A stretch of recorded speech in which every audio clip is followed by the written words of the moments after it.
Bonsoir à tous et bienvenue dans votre émission 7-8, le débat. Jeudi dernier, 35% des cheminots ont exercé leur droit de grève. Ils étaient entre 13 et 25 000 à Paris pour protester contre l'ouverture à la concurrence du rail. Face aux propositions de la réforme de la SNCF, les syndicats bandent des muscles. Ils ont décidé d'organiser une grève quasi permanente ces 3 prochains mois. Quelles seront les conséquences de cette longue grève et que devrait changer la libéralisation des chemins de fer dans les Yvelines? Pour en débattre, j'accueille autour de moi Pierre Gognaud, secrétaire général adjoint de la CGT Cheminot à Trappes, mais également Gaël Barbotin, conseiller régional Les Républicains. Bonsoir à vous. Bonsoir. Merci d'avoir accepté cette invitation.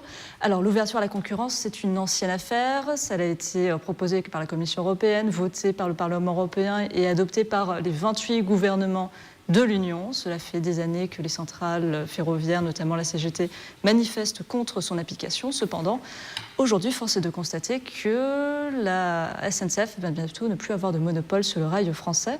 Aujourd'hui, concrètement, qu'est-ce que vous attendez ?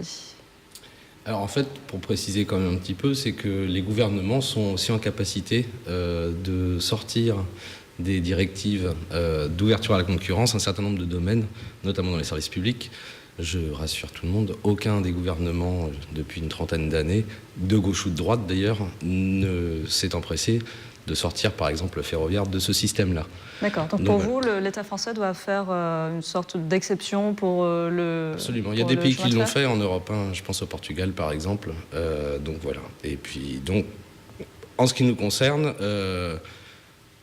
Nous nous battons contre la réforme engagée par le gouvernement de M. Philippe et par les ordonnances, évidemment, ce qui, pour nous, est confiscatoire du débat concernant le ferroviaire. On pense que les usagers et les cheminots ont tout à fait leur mot à dire dans ce qu'on doit en faire. D'accord, donc vous n'êtes pas contre une réforme, mais vous êtes contre ce moyen législatif. On n'est pas contre ce type de réforme-là. Mais on n'est absolument pas contre une réforme, puisqu'il y a déjà des réformes qui ont été engagées par avant et qui sont tout à fait néfastes au fonctionnement de l'entreprise. D'accord, on va revenir ensuite plus en détail là-dessus. Quant à vous, vous partagez la position de la présidente de la région Île-de-France, Valérie Pécresse, qui s'est dit favorable notamment à justement cette ouverture à la concurrence sur les lignes de chemin de fer. Pourquoi ? Tout à fait, je pense que l'ouverture à la concurrence sur l'ensemble des lignes de chemin de fer est la suite logique de la mise en œuvre au niveau européen d'une démarche d'amélioration de l'ensemble de l'offre en matière de transport. Quand on fait le constat aujourd'hui, on s'aperçoit, d'ailleurs la preuve en est en ce qui concerne les mouvements qui sont en train de se mettre en place, qu'il y a un problème existentiel dans le fonctionnement au quotidien de l'ensemble des moyens de transport, et notamment des moyens de transport liés au train. Mais en quoi cette libéralisation va améliorer la situation actuelle ? Eh bien, avoir une fluidité, une meilleure réponse, je dirais, de l'offre, de la mise en adéquation par rapport, en même temps, aux besoins des usagers au quotidien, de faire en sorte que les usagers clients puissent, à un moment donné, avoir un retour qui soit effectif.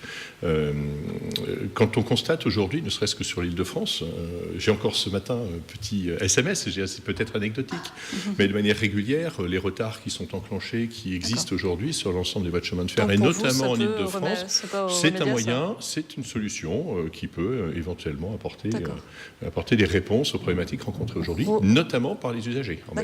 Revenons notamment à l'actualité, donc cette grève prolongée qui se profile, qui va débuter notamment le 3 avril, durer pendant 3 mois et sera un peu alternée entre grève et accalmie, 2 jours de grève, 3 jours sans, 2 jours de grève jusqu'au 28 juin. Est-ce que vous n'avez pas peur de retourner l'opinion publique contre vous en faisant ça ? Alors en fait, même s'il y a un gros effort qui est fait pour faire croire aux gens que la majorité des gens ne nous comprennent pas ou se retournent contre nous, je tiens quand même à préciser que les usagers, pour le coup, on les a tous les jours devant nous. Et là, je parle en tant que cheminot, mais en tant que responsable syndical, on y va tous les jours aussi dans les gares pour leur expliquer le pourquoi du comment des problèmes quasi quotidiens, en fait, des suppressions de trains, des retards de trains, qui sont plus dus à un sous-investissement, qui est du fait du politique, pour le coup. Là, c'est pas les cheminots qui en sont responsables. Et également à une déstructuration, pour pas dire un sabotage de la production des trains, qui est organisé de longue date par la direction de la SNCF, avec l'aval du gouvernement, puisque on est une entreprise publique et la direction de la SNCF doit rendre des comptes au gouvernement, notamment avec ce qu'on appelle la gestion par activité, c'est-à-dire qu'aujourd'hui un conducteur est borné dans une activité, par exemple le Transilien ou le TER, et s'il y a un Transilien où il manque un conducteur, et ben s'il y a un conducteur TER qui est en réserve à côté, non seulement on va payer entre guillemets le conducteur de réserve à continuer une réserve, et on va supprimer le Transilien parce que la direction a décidé ainsi. Oui. Ça ne fonctionnait pas comme ça il y a 10 ans, par exemple. Mais encore une fois, avoir de la prévention, expliquer les choses aux usagers, c'est une chose, mais ensuite, par exemple, la semaine dernière, il n'y a pas du tout eu de ligne L, par exemple, dans le département. C'est quand même autre chose, ça donne un autre signal. C'est aussi montrer que quand les gens ne vont pas au travail, tout de suite, ça marche moins bien. Je veux dire, parce que c'est pour ça que je disais que normalement, les usagers et les cheminots devraient être au cœur des débats, au cœur de l'établissement d'une vraie réforme du ferroviaire. On est totalement exclu. Par ailleurs, le gouvernement s'est empressé, alors pour le coup, de nous mettre une campagne de dénigrement absolument incroyable sur le dos, en nous faisant passer pour je ne sais quel nanti ou privilégié. Mais cette sauce-là ne prend pas, je vous dis. Nous, on est auprès des usagers, et très sincèrement, j'étais mercredi soir, donc avant la grève, au travail, et je traînais un peu à Montparnasse. Les gens venaient tout à fait gentiment demander les horaires du lendemain pour la grève, et personne n'est venu nous invectiver. Voilà. Donc je pense que nous, notre rôle en tant que syndicat, par exemple, c'est justement d'aller expliquer aux gens pourquoi on fait grève. Et je pense très sincèrement que la majorité d'entre eux nous comprennent, parce qu'ils le subissent au quotidien. Pour revenir notamment justement sur cette libéralisation et sur le calendrier, pour mettre les choses au clair, notamment c'est à partir de 2021 que les TGV vont être ouverts à la concurrence, et à partir de 2019, les premières régions vont pouvoir ouvrir certains TER à la concurrence. Cependant, la région Île-de-France est une exception puisqu'il n'y aura pas de concurrent à la SNCF jusqu'en 2040. Est-ce que vous regrettez cette décision-là ?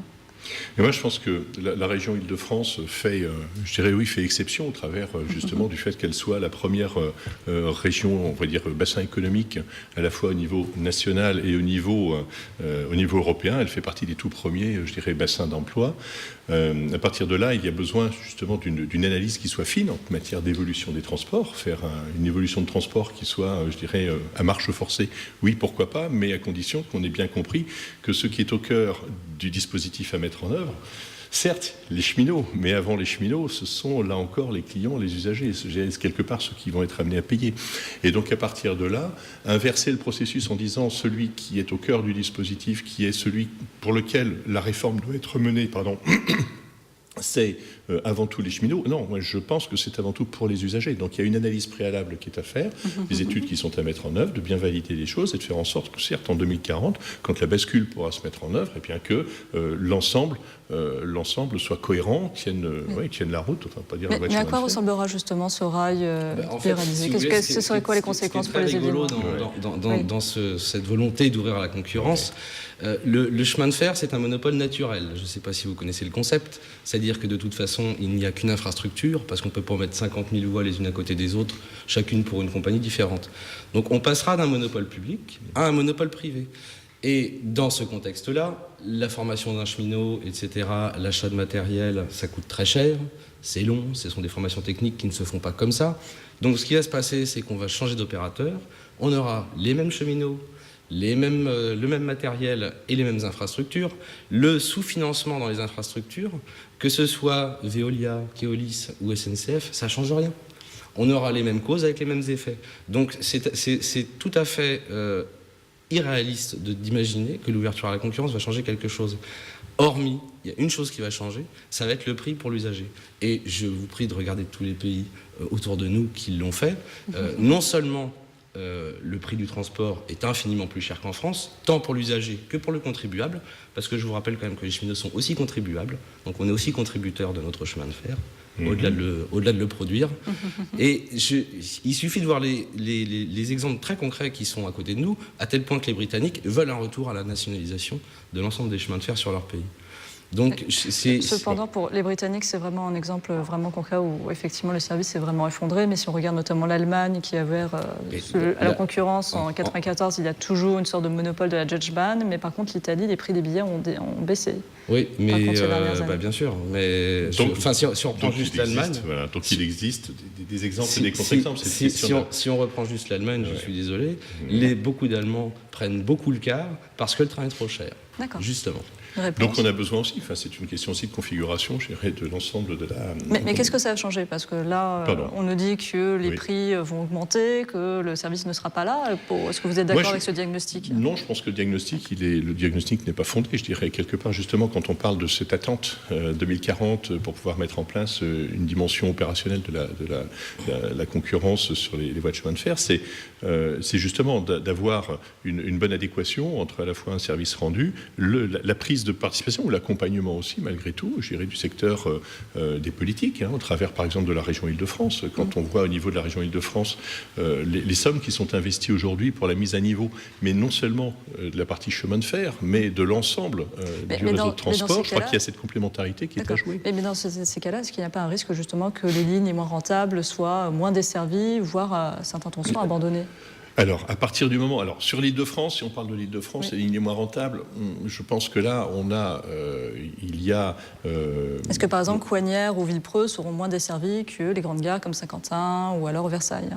Est-ce qu'il y a ce risque-là de, justement, un plus grand décalage entre les communes? Clairement, aujourd'hui, les études ne démontrent pas qu'il va falloir les arrêter ou les poursuivre. Je dirais qu'on est dans une phase, aujourd'hui, de croissance de l'Île-de-France, pour laquelle il est important d'apporter des moyens des réponses en transport, en moyens de transport, qui soient en adéquation avec la réalité de la zone dans laquelle on se trouve. Il y a à la fois, sur l'Île-de-France, une zone extrêmement densément peuplée, qui est tout Paris, la petite couronne, on va dire le bassin... Oui, mais entre aujourd'hui et demain, est-ce qu'il y aura justement une différenciation beaucoup plus creusée à cause de cette concurrence? Eh bien, il va y avoir, je dirais, des grands pôles multimodaux qui doivent pouvoir se mettre en place, à partir desquels, justement, d'autres moyens de transport devront pouvoir aussi rayonner.